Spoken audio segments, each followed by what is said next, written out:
তৃণমূলকে দেওয়া ভোট ফেরত চেয়ে প্রশাসনের দ্বারস্থ হয়েছেন একজন দম্পতি। শিবির বদলের মাঝেই বর্ধমানের ঘটনা সামনে আসতে রীতিমতো শোরগোল। তৃণমূলের টিকিটে জিতে ঋতব্রত শিবিরের নিশীথ মালিক।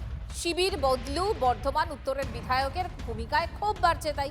এরপরই নিশীথকে দেওয়া ভোট ফেরত চাইছেন ভট্টাচার্য দম্পতি।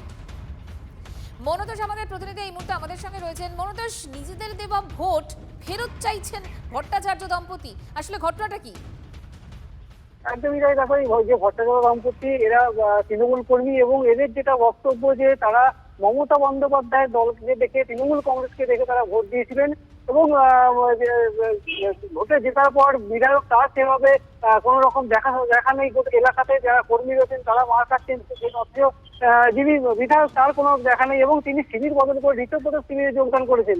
এবং সেখান থেকেই তাদের যেটা বক্তব্য যে তারা যাকে দেখে ভোট দিলেন, অর্থাৎ মমতা বন্দ্যোপাধ্যায়ের দলকে থেকে ভোট দিলেন, সেই দলেই বিধায়ক দল থেকে অন্য শিবিরে যোগদান করলেন।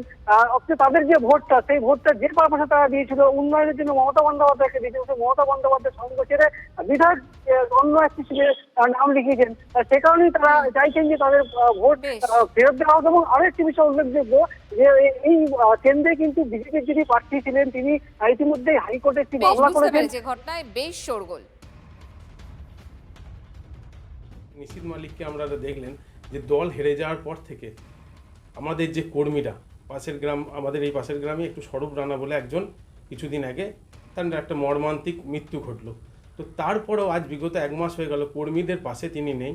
তাই আমার ব্যক্তিগতভাবে মনে হয়েছে যে আমার ভোটটা নিয়ে উনি ওনার ব্যক্তিগত স্বার্থ কায়েম করার চেষ্টা করলে হবে না।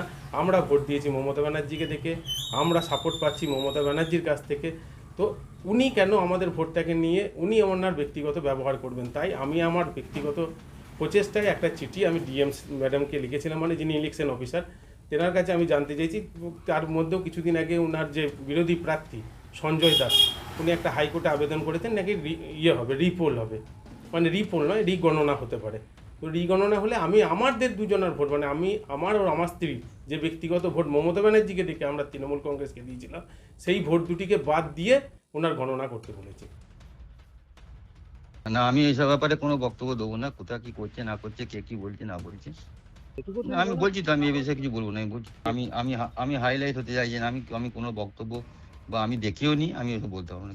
বুঝেছি, আমি বুঝেছি, কিন্তু আমি কোনো প্রেসে বা কোনো ইয়েতে আমি কোনো রকম অনেক কিছু বেরোচ্ছে আমি দেখতে পাচ্ছি, কিন্তু আমি কোনো বক্তব্য দিচ্ছি না। আমি কোনো প্রতিক্রিয়া আমার নেই আর কি, এটা আর কি।